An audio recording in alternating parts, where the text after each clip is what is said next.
તો કેમ છો મિત્રો? આજે આપણે જાણીશું કે જીવનમાં સમસ્યાઓનો ઉકેલ શું છે. એક ગામ હતું.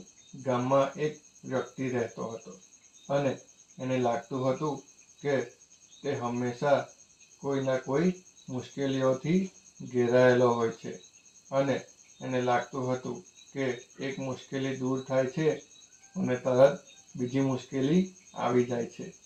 આવી મુશ્કેલીઓ આવવાના કારણે જીવનથી કંટાળી ગયો હતો અને ખૂબ દુઃખી પણ રહેતો હતો. એક દિવસ તેના ગામમાં એક મહાન સંત આવ્યા અને નક્કી કર્યું કે હું આ સંત જોડે જઈને મારી મુશ્કેલીઓનું સમાધાન મળી રહેશે અને આ સંત કંઈક તો ઉપાય કાઢી આપશે. સંત પાસે 100 ઊંટ પણ હતા. પેલો વ્યક્તિ સંત પાસે જાય છે અને પોતાની વાત કહે છે. હું મારા જીવનમાં આવતી સમસ્યાઓથી ખૂબ દુઃખી છું. સમસ્યાઓ મારો પીછો જ નથી છોડતી. એક સમસ્યા જાય એટલે બીજી તરત આવી જાય છે. શું આપની પાસે આનો ઉપાય ખરો? સંત કહ્યું કે તમારી સમસ્યા સમજી ગયો છું. તમારી સમસ્યાઓનો ઉકેલ મારી પાસે છે, પણ એ ઉપાય હું તમને કાલે સવારે જણાવીશ. પણ આ માટે તમારે મારું એક કામ પૂરું કરવું પડશે.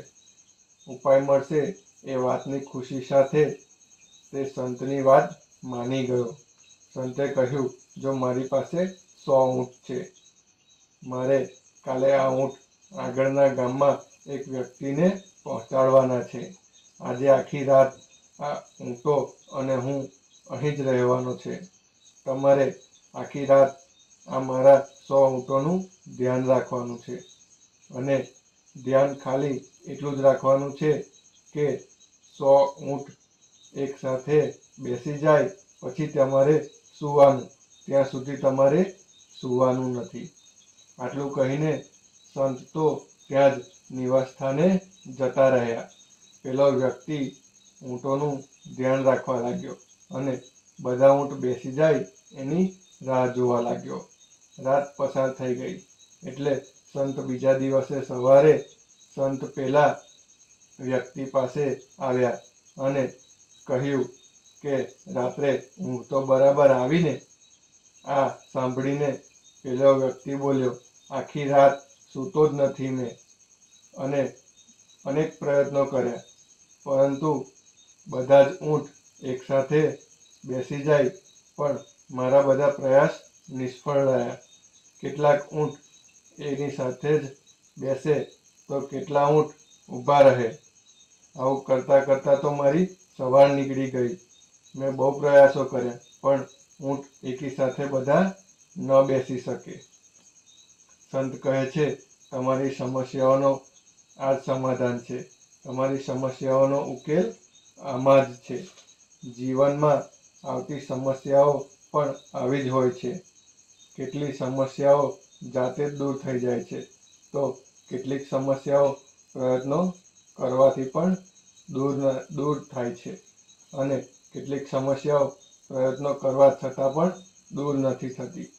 એટલે સમજવાની વાત એ છે કે જીવન છે અને જીવનમાં સમસ્યા વિનાનું જીવન શક્ય જ નથી.